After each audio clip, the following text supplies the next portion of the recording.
গোৱালপাৰা জিলা কৃষি বিভাগৰ তৎপৰতাত জিলাখনৰ বহু কৃষকে বৰ্তমান জৈৱিক খেতিত মনোনিৱেশ কৰিছে। জিলাখনৰ খৰমুজা গাঁও পঞ্চায়তৰ অন্তৰ্গত সোণাহাৰা গাঁৱৰ যুৱ খেতিয়কসকলেও ৰাসায়নিক সাৰ পৰিহাৰ কৰি জৈৱিক সাৰ ব্যৱহাৰেৰে খেতি কৰা আৰম্ভ কৰিছে। জ্যেষ্ঠ কৃষি সম্প্ৰসাৰণ সহায়ক আটোৱাৰ ৰহমানৰ দিহা পৰামৰ্শ আৰু প্ৰচেষ্টাৰ ফলত প্ৰায় সকলো কৃষকে জৈৱিক সাৰ ব্যৱহাৰ কৰি খেতি আৰম্ভ কৰিছে। মই অৰ্গানিক খেতি জৈৱিক খেতিৰ কাৰণে আপ্ৰাণ চেষ্টা কৰি আছোঁ, ৰাইজক বুজনি দি আছোঁ।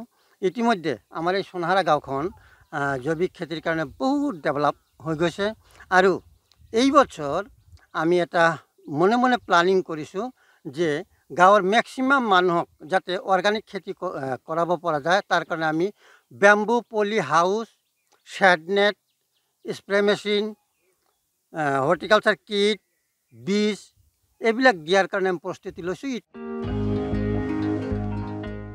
ৰাসায়নিক সাৰে মাটিৰ উৰ্বৰতা হ্ৰাস কৰাৰ লগতে ইয়াৰ দ্বাৰা উৎপাদিত সামগ্ৰী মানুহৰ স্বাস্থ্যৰ পক্ষে ক্ষতিকাৰক।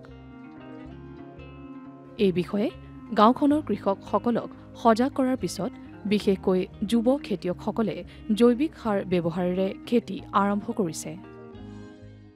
এই গাঁৱত আমি আমাৰ যুৱকসকলে দেখিবলৈ পোৱা গৈছে যে তেওঁলোকে আজি যিটো এটা ডাঙৰ সমস্যা, যিটো নিবনুৱা সমস্যা, এইটো এটা ডাঙৰ সমস্যা।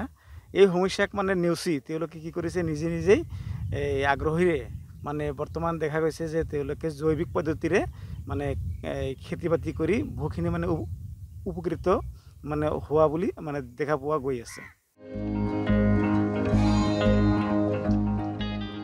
উল্লেখযোগ্য যে গাঁওখনত আন আন খেতি বাতিৰ লগতে যথেষ্ট পৰিমাণে পাচলি উৎপাদন হয়।